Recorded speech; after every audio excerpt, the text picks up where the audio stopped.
내 주변에 있는 사람들과 함께 창의적인 아이디어를 만들어내는 발상법 몇 가지를 이 시간에 알아보도록 하겠습니다. 혼자 스스로 하는 개인 아이디어 발상법이 아니고요. 다수의 사람들과 같이 하는 집단 아이디어 발상법이 되겠습니다. 나보다 우리가 똑똑하다는 집단 지성을 근간으로 해서 출발하고요. 그리고 남들과 어울려서 하나의 문제를 이제 공유하게 되는데 그게 사실은 이제 생각만큼 쉽지는 않습니다. 여럿이 하기 때문에 뭔가 이렇게 규칙이나 규정이 있지 않으면 사실은 더 혼란스럽기 마련이죠. 그래서 이제부터 나오는 집단 아이디어 발상법 안에는 항상 뭔가 규칙이 이렇게 몇 가지가 있습니다. 그 규칙과 규정을 잘 이해해서 진행을 하게 되면 집단 아이디어 발상법을 통해서 많은 사람들이 이렇게 아이디어를 모아서 더 좋은 결과물을 낼 수 있는 그런 경우가 많이 있습니다. 자, 먼저 첫 번째 아이디어 발상법은 브레인스토밍입니다. 브레인이라는 게 뇌고 스토밍이라는 게 이제 폭풍 치는 거죠. 보통 두뇌 폭풍 훈련 이렇게 이야기하는데 미국의 광고회사 BBDO라는 광고회사의 창립자였죠. 알렉스 오스번이라는 사람이 1941년에 제안했던 아이디어 발상법이 브레인스토밍입니다. 그 사람들이 어떤 아이디어를 내는 경우에 대개는 그 아이디어에 대해 사람들이 자기의 관점에서 비판도 하고 비난도 할 수 있죠. 그래서 그걸 좀 이제 아이디어 평가라고 하는데 그 아이디어 평가가 막 나오기 시작하면 아이디어가 무르익기도 전에 사라져 버리는 경우가 많이 있어요. 그래서 이 아이디어 평가하고 아이디어 창출을 이렇게 분리시켰던 발상법이 이 브레인스토밍이고요. 그리고 이 팀원들끼리 그 모여있는 사람들끼리 얼굴과 얼굴을 맞대면서 집단 대면하면서 대개는 우호적이고 자연스럽고 자유스러운 분위기에서 이제 진행하는 그런 방법으로 알려져 있습니다. 많은 양의 아이디어를 낼수록 그 안에 더 좋은 아이디어가 나올 가능성이 크다라는 이제 그런 확률에 기반으로 한 이제 창의적 발상법 중에 하나이고요.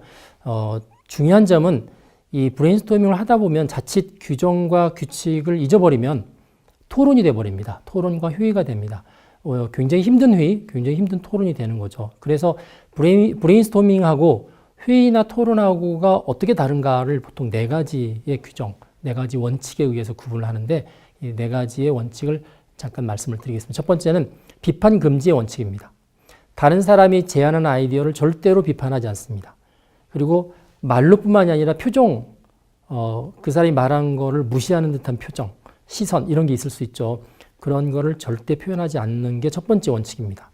만약에 이 비판 금지의 원칙을 어기게 되면 다른 사람이 아이디어를 내는 즉시 그거에 대해서 토를 달게 되고요. 그래서 결국 회의나 토론처럼 바뀌어버리기 때문에 이걸 금지하고 있습니다. 자, 두 번째는 자유분방의 원칙입니다. 누구든지 아이디어를 자유롭게 내놓습니다. 그리고 그 아이디어가 남이 볼 때 정말 한심한 아이디어 같더라도 이런 브레인스토밍에서 가장 최고의 적은 한심한 아이디어를 내는 게 아니라 아무 아이디어도 내지 않는 침묵이 가장 최고의 적입니다. 침묵하지 않도록 자기가 낸 아이디어를 이렇게 내는 아무리 작은 거라도 내고요. 그리고 상대편이 낸 아이디어가 비현실적이고 우스꽝스러워도 이걸 존중하는 분위기가 상당히 필요합니다. 그다음에 세 번째 원칙은 수량 추구의 원칙입니다. 보통 양우선의 원칙이라고 그러는데 가급적 아이디어를 많이 냅니다. 아이디어를 많이 내면 많이 낼수록 이제 네 번째 원칙하고 연결되는 건데요. 다른 사람이 내가 낸 아이디어를 가지고 나는 정말 하찮은 걸 냈지만 다른 사람이 그걸 가지고 근사한 아이디어로 발전을 시킬 수 있거든요. 그래서 양을 가급적 많이 내도록 하고 어떤 사람은 최소한 100개는 내야 된다. 뭐 이렇게 기준을 정하는 경우도 많이 있습니다. 네, 마지막 네 번째 결합 개선의 원칙입니다. 다른 사람이 낸 아이디어와 내 생각을 결합하는 거죠. 결합하고 변형시켜서 새로운 아이디어를 끌어낸다는 게 바로 이 네 번째 원칙이고요. 이 상호 자극을 통해서 이전에는 하찮은 거였는데 전혀 새로운 아이디어로 변형될 수 있다는 가능성을 가지고 만든 원칙입니다. 그래서 내가 낸 아이디어와 내가 낸 생각을 같은 팀에 있는 저 사람이 그걸 인용해서 다른 걸 냈다고 해서 기분 나빠할 필요가 없는 거죠. 원래 그렇게 지켜야 되는 게 이 원칙입니다. 이 브레인스토밍을 진행하는 절차를 보면 간단히 이제 몇 가지가 있습니다. 사전 준비가 있고요. 실제 이제 진행하는 과정이 있는데 사전 준비하는 과정 가운데서 팀을 잘 구성해야 됩니다. 너무나 많은 사람도 안 되고 너무 적어도 되지 않죠. 보통은 5명에서 11명 정도 구성하는데 팀원의 숫자가 홀수냐 짝수냐도 상당히 이 브레인스토밍에 영향을 주는 걸로 알려져 있습니다. 보통은 홀수명이 참여할 수 있도록 권장을 많이 합니다. 5, 7, 9, 11. 일반적으로 이제 브레인스토밍뿐만이 아니라 회의에서도 마찬가지죠. 활성화된 토론이나 이런 걸 유도하려면 주로 짝수보다는 홀수로 많이 팀을 구성하라고 알려져 있습니다. 그리고 이 사람들이 전공이나 경험들이 아주 이질적일수록 좋습니다. 나이도 서로 차이가 많이 날수록 좋고요. 성별도 서로 구분이 돼서 남자, 여자가 골고루 섞여 있는 게 가장 좋은 형태가 되는 거죠. 두 번째 사전 준비는 브레인스토밍 할 주제, 문제를 미리 배포하는 겁니다. 그 자리에 브레인스토밍 시작하면서부터 생각하게 하지 말고요. 미리 본인이 몇 가지 이렇게 준비해 오도록 하는 거죠. 물론 브레인스토밍을 진행하다 보면 준비해 오는 것 이상의 생각들이 많이 떠오르긴 하지만 사전에 문제를 주는 것은 상당히 중요하죠. 또 하나의 사전 준비는 뭐냐면 이 브레인스토밍을 할 수 있는 회의 장소입니다. 사람들이 서로 마주 볼 수 있도록 대개는 이제 둥근 원탁 형태가 가장 좋고요. 그 다음에 사람들이 쓴 말한 이야기들을 이렇게 기록할 수 있는 화이트보드나 차트를 미리 준비하는 게 좋습니다. 그리고 이 모든 것들을 이끌어갈 수 있는 진행자와 진행자는 진행을 해야 되기 때문에 다른 신경을 쓰지 못하죠. 사람들이 낸 아이디어를 이렇게 화이트보드에 기록할 수 있는 기록자, 이렇게 두 사람을 미리 정해 놓을 필요가 있습니다. 자, 이렇게 준비를 한 다음에 브레인스토밍이 시작이 될 때 진행자가 반드시 해야 되는 게 뭐냐면 브레인스토밍하고 아까 말씀드렸던 회의나 토론하고는 다르다라는 것을 주지시켜야 됩니다. 그래서 네 가지 원칙에 대해서 진행자가 브레인스토밍 할 때는 이 네 가지 원칙을 꼭 지켜주십시오라고 구성원들이 이미 알고 있어도 다시 한번 확인하는 게 필요합니다. 그리고 나서 브레인스토밍을 진행하는 거죠. 몇 분 정도 하는 게 가장 좋을까? 통상적으로 사람들이 이렇게 힘들어하지 않고 진행할 수 있는 회의나 토론이나 브레인스토밍의 시간은 30분에서 60분 정도로 알려져 있습니다. 그 시간 안에서 하는 거고요. 그 시간 전에도 만약에 뭔가 이렇게 의견이 잘 나오지 않아서 좀 막히는 것 같다 그러면 잠깐 브레이크 타임을 가져서 쉬고 다시 재개를 해도 상관이 없습니다. 자, 자유롭게 돌아가면서 의견 제시를 하는데 사실 이렇게 상급자와 하급자가 같이 있으면 상급자가 무슨 말을 하면 하급자가 그 다음에 말을 받아서 하기가 쉽지 않죠. 그래서 이제 이 사회자가 주로 이렇게 하급자나 아랫사람 먼저부터 이렇게 발표하도록 유도하는 게 상당히 중요할 것 같습니다. 자, 때에 따라서는 이제 정보 검색할 수 있는 시간을 잠깐 줘서 사람들이 필요한 걸 검색할 수 있도록 하는 것도 대단히 중요할 것 같고요. 이제 마지막으로 이 브레인스토밍이 다 끝나면 평가를 해야 됩니다. 우리가 제안됐던 그 아이디어 쭉 화이트보드에 나열했던 걸 놓고 자, 어떤 게 창의적이고 어떤 게 실현 가능한가, 어떤 게 아이디어는 좋지만 현실적으로는 불가능한가, 뭐 이런 것들을 다 평가를 해서 1시간 정도의 브레인스토밍의 결과를 하나의 페이지로 정리를 해야 됩니다. 이 브레인스토밍은 여러 사람의 아이디어를 통해서 더 많은 아이디어를 이렇게 확산시킬 수 있다는 장점은 있는데요. 반면에 개인적으로 몰입에 몰입을 거듭해서 어떤 아이디어를 얻는 것에 비해서 잠깐 1시간 하는 거가 반드시 좋은 양과 질의 아이디어를 낸다고 보장은 하지 못합니다. 그래서 어떤 때는 내용이 빈약할 수도 있지만 경우에 따라서는 그렇지 않을 수도 있기 때문에 이 브레인스토밍을 진행을 합니다. 이 브레인스토밍하고 좀 비슷하지만 이름도 비슷해요. 브레인 라이팅이라는 게 있습니다. 그 일본 창조학회 회장이었던 다카하시 마코토가 제시했던 겁니다. 브레인 라이팅. 브레인은 뇌고요. 라이팅은 쓰는 거죠. 어떻게 쓰는 거냐면 브레인스토밍의 단점이 뭐냐면 돌아가면서 이제 이야기를 하는데 아무래도 좀 내성적이고 표현하기 좀 부끄러워하거나 아까처럼 직장 상사가 앞에 있어서 말하기 좀 싫어하거나 그런 경우는 오히려 글로 쓰는 게 좋겠죠. 그래서 브레인스토밍의 4대 원칙을 그대로 다 적용을 하죠. 다만 말을 하지 않고 손으로 이렇게 쓴다 하는 점만 다릅니다. 그래서 주로 이제 그 키워드를 중심으로 해서 진행을 하게 되는 거고요. 본인의 타임이 됐을 때 그 보통 이제 아이디어 시트라고 하는데 그 종이에다가 3분 정도 적을 수 있는 기회를 줍니다. 3분 정도 적고 난 다음에 그 종이를 옆에 있는 사람한테 다시 넘기죠.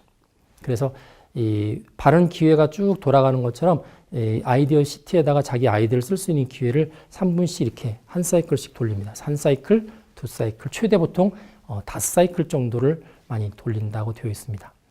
이 브레인 라이팅은 꼭 모여있는 사람들끼리 글을 쓰는 게 아니라 어떤 경우는 인터넷상에다가 이렇게 게시판처럼 열어놔도 되죠. 자, 우리가 어떤 거에 대해서 이제부터 브레인 라이팅을 합니다.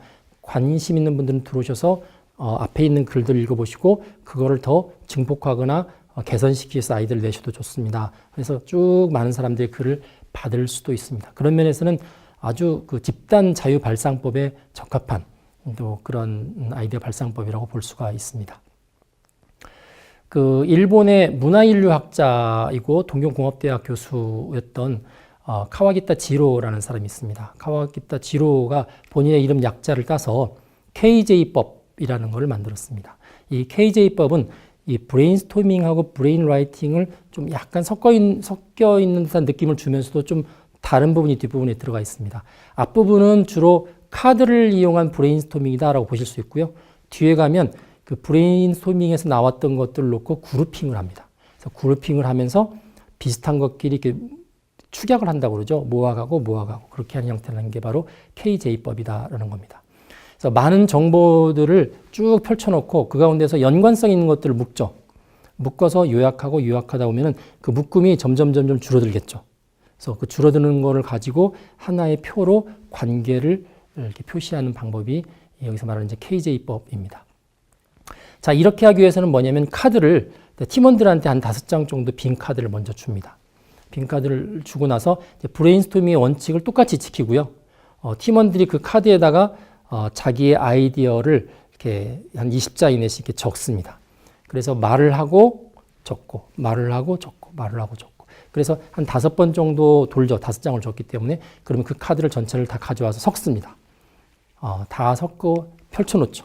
그러면 뭐 특정한 사람 거가 서로 뭉쳐있지 않겠죠. 다 섞여 있습니다. 펼쳐진 카드 가운데서 이제부터 뭘 하냐면 이게 KJ법하고 브레인스토밍하고 다른 점인데 그룹핑을 합니다.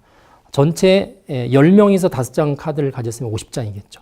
50장에 대해서 그룹핑을 합니다. 비슷한 것들을 그룹핑해서 비슷한 게 묶여 있으면 얘들을 왜 묶었는지 이유가 있겠죠. 그 이유를 새로운 카드를 가지고 씁니다. 그럼 이제 새로운 카드가 타이틀 카드, 표제 카드가 되고 그 밑에 이제 다른 카드가 이렇게 묶여 있겠죠.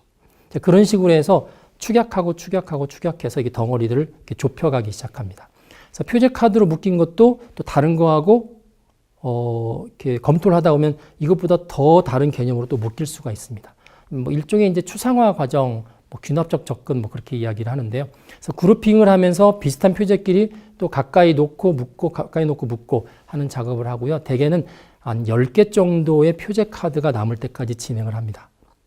그리고 표제 카드와 표제 카드 사이의 관계를 이렇게 그림으로 생각을 묘사할 때 썼던 기본 패턴이나 프레임워크를 이용해서 뭐 화살표나 점선이나 직선으로 이렇게 표현을 합니다. 그렇게 되면 이 KJ법은 상당히 많은 방대한 아이디어들 데이터를 하나의 그림으로 축약한 형태로 표현이 될 수가 있습니다.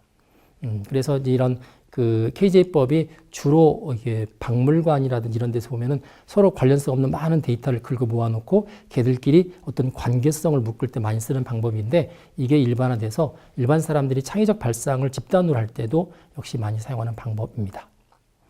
자, 마지막으로 6색깔 발상법, 6색깔 모자법이라는 게 있는데 제가 잠깐 자료를 가지고 와서 진행을 하도록 하겠습니다. 이 6색깔 모자 발상법 또는 6색깔 발상법이라는 거는 1985년도 캠브리지 대학의 에드워드 드 보노 박사가 개발한 아이디어 발상법입니다. 아주 효율적인 아이디어 도출을 위한 효의 인도 방법 중에 하나로 개발을 했고요. 보통은 이제 6색깔의 모자를 가져오게 돼 있는데 이제 보통 모자를 쓰는 걸 좀 불편한 사람도 있고 또 구하기 쉽지 않아서 저는 이제 수업 시간에 6색깔의 이런 색상지를 이용합니다. 그래서 여기 보시는 것처럼 전부 6색깔의 카드가 있죠. 모자로 생각하시면 이게 이제 흰색 카드가 흰색 모자, 그 다음에 녹색 모자, 노란색, 검은색, 빨간색, 파란색 그렇게 보시면 될 것 같습니다. 이 모자를 썼을 때 어떤 의미가 있을까? 보통 사람들이 색깔과 연관되어서 가지고 있는 기본적인 생각이 있습니다. 그걸 드 보노는 연결을 시켰습니다. 예를 들어서 이제 이 모자는 사회자가 쓰는 거거든요. 사회자가 그 모자를 쓰면 그 팀원들, 참가하는 사람들이 그 모자가 주는 의미에 맞게끔 발언을 하도록 되어 있는 건데요. 만약에 하얀색 모자를 쓴다.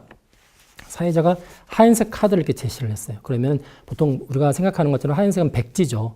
그래서 우리가 지금 토론하고 문제를 해결하려고 하는 그 문제와 관련된 어떤 사실이나 정보를 서로 이렇게 교류하자 하는 의미로서 제시하는 거가 하얀색입니다. 하얀색 모자를 쓰면 참가자들이 자기가 알고 있는 문제에 관련된 사실과 정보를 이렇게 서로 교류하는 시간을 갖는 거고요. 그다음 이제 두 번째가 바로 초록색이죠. 우리가 초록색 그러면은 아무래도 성장 뭐 이런 느낌을 많이 가지고 있죠. 그래서 주어진 문제에 관해서 사람들이 아이디어를 내는 거죠.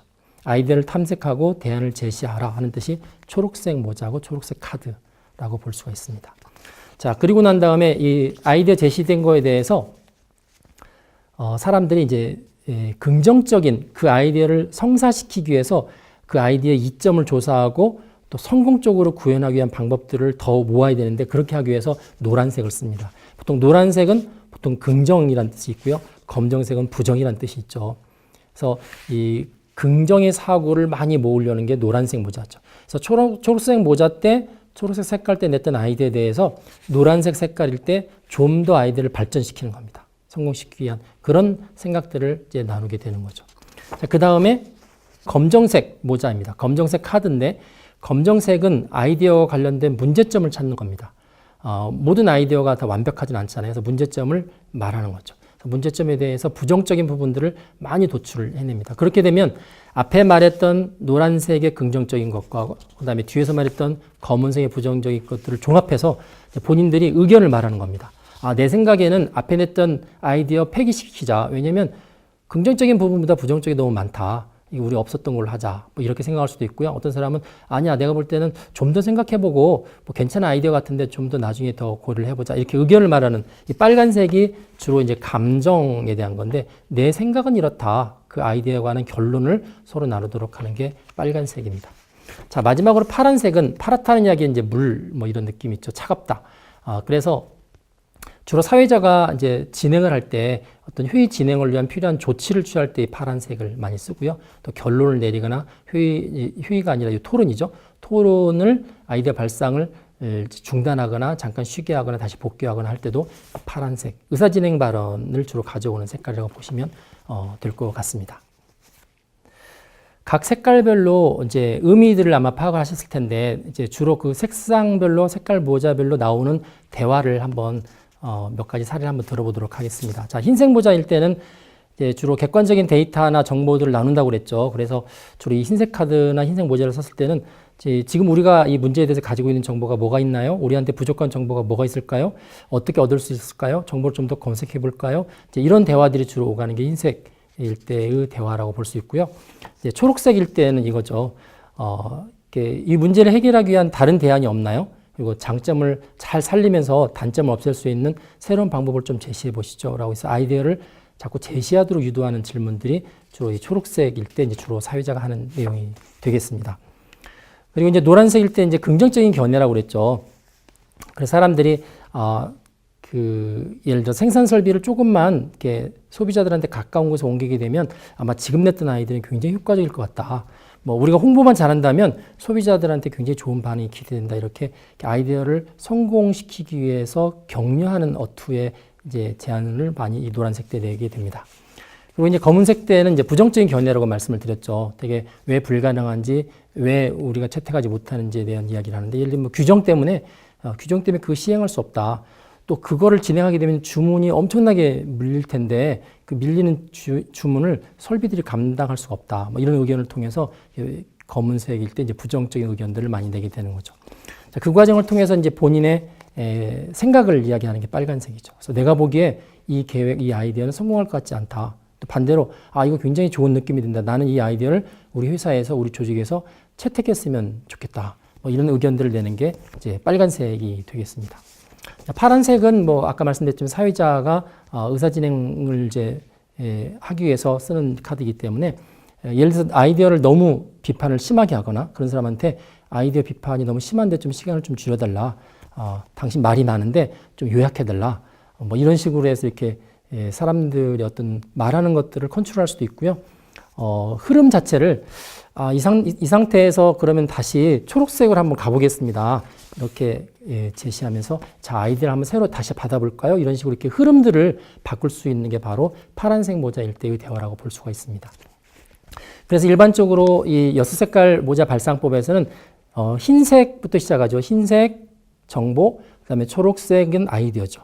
그 다음에 노란색, 긍정적인 거, 검은색, 부정적인 거, 빨간색, 그 다음에 자기의 의견, 그 다음에 파란색은 이제 여러 가지 진행에 관한 부분들 이렇게 되어 있습니다. 그래서 이런 형태로 해서 계속 사이클이 돌면서 진행되는 게 바로 여섯 색깔 발상법이고요. 장점이 뭘까요? 사람들이 하고 싶은 이야기가 굉장히 많죠. 어떤 사람은 긍정적인 이야기 하고 싶고 어떤 사람은 부정적인 이야기 하고 싶을 텐데 그런 경우에 한 색깔에 따라서 그 색깔에 맞는 사고만을 이렇게 쭉 이렇게 내놓을 수 있도록 하죠. 주제에서 벗어나지 않을 수 있습니다. 그리고 다른 사람들의 의견을 함부로 비판하지 않을 수 있고 또 불필요한 논쟁을 안 할 수 있는 그런 장점이 있습니다. 그리고 이제 사고의 과정을 바꿔야겠다 그러면 이제 사회자가 카드를 바꾸면서 부드럽게 할 수가 있는 거죠. 네, 창의적인 사람은 혼자만 고민하지 않습니다. 다른 사람, 남의 지혜와 경험을 기꺼이 받아들이는 습관이 있죠. 그래서 이런 습관을 실제로 구현하기 위해서 구체적으로 사용하는 방법이 브레인스토밍이라든지 브레인 라이팅, KJ법, 그리고 마지막에는 여섯 색깔 모자 발상법에 대해서 알아보았습니다. 다음 시간에는 이 시간과 역사를 거슬러 올라가서 남이라고 하는 조상이나 선배들의 도움을 어떻게 하면 기꺼이 받을 수 있는가 그 방법에 대해서 알아보도록 하겠습니다.